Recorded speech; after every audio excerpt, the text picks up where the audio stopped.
It all started with a text message. I was in a hotel room, halfway across the country, when my phone buzzed.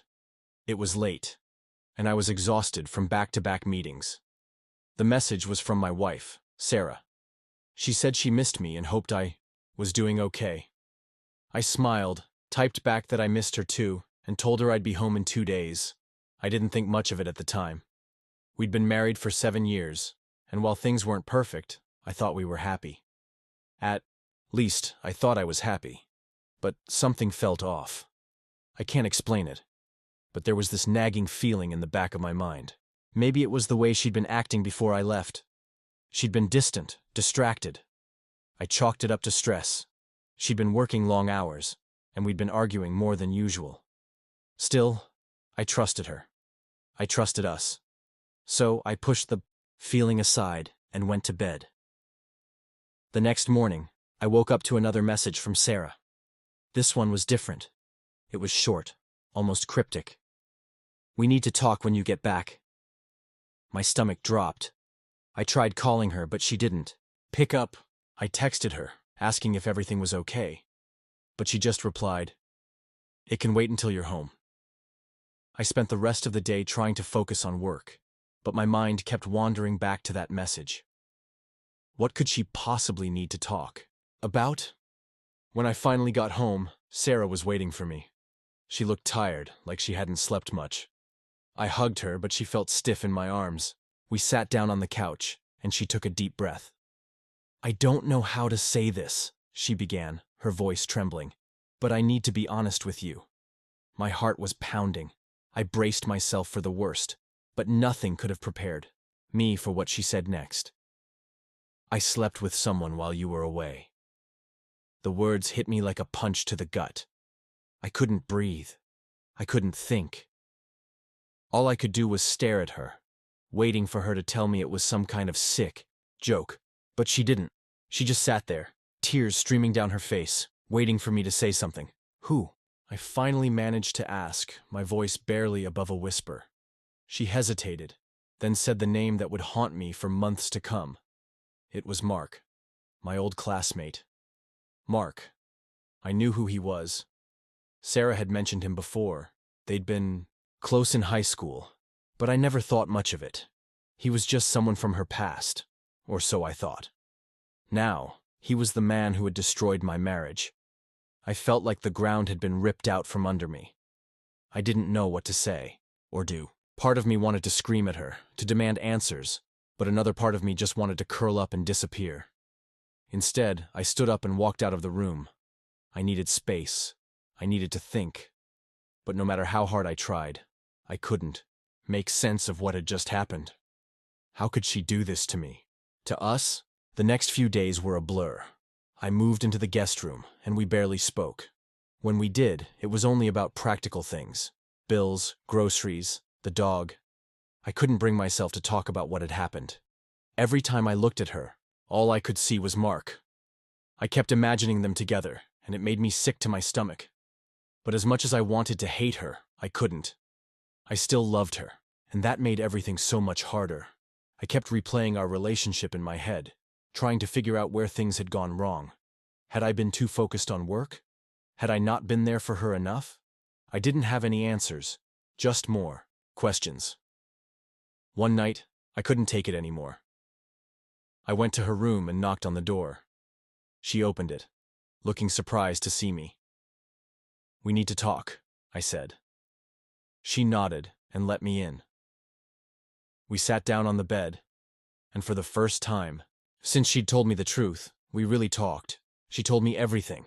How Mark had reached out to her on social media a few months ago. How they'd started talking, first about old times, then about their lives now. She said it was innocent at first, just catching up. But then it turned into something more. They started meeting up for coffee, then drinks. She said she didn't plan for it to happen, but one night, it did. I listened in silence, my heart breaking with every word. When she finished, I asked the question that had been burning in my mind. "Why? Why did you do it?" She looked down at her hands, tears streaming down her face. "I don't know," she whispered. "I think I was lonely, and he made me feel wanted." Her words cut deeper than I expected. I had always tried to be a good husband, but maybe I hadn't been enough. Maybe I'd taken her for granted. But that didn't excuse what she'd done. Nothing could. We talked for hours that night, about everything. Our marriage, our mistakes, our future. By the end of it, we were both exhausted, but I felt like we'd finally started to clear the air. I didn't know if we could fix things, but I knew I wanted to try. She said she did too.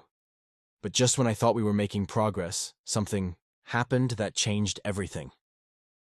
A few days after our talk, I got a call from an unknown number. I almost didn't answer it, but something told me I should. When I did, a man's voice came on the line. "Is this John?" he asked. I said it was, and he introduced himself as Mark. My blood ran cold. What the hell did he want? He said he needed to talk to me, that it was important. I didn't want to see him, but I couldn't resist the urge to hear what he had to say. We agreed to meet at a coffee shop the next day. When I saw him, I felt a surge of anger. He looked exactly like I'd imagined, confident, smug, like he had everything I didn't. But as we sat down, I noticed something in his eyes. He looked nervous. "I know you probably hate me," he began, "and you have every right to. But I need to tell you something." I braced myself for the worst. What could he possibly say that would make this any better? But what he told me next shocked me to my core. "Sarah and I, it wasn't just a one-time thing. We've been seeing each other for months." I felt like the world had stopped. Months?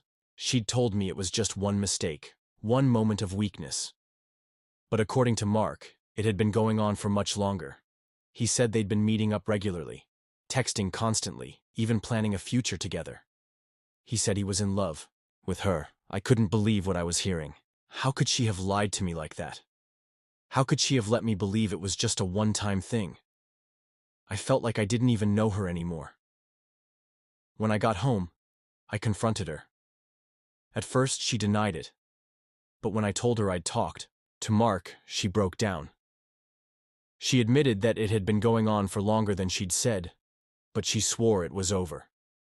She said she'd ended things with him, and that she wanted to focus on us. But I didn't know if I could believe her. How could I trust her after everything she'd done? I felt like my whole world had been turned upside down, and I didn't know how to put it back together. The next few weeks were a roller coaster.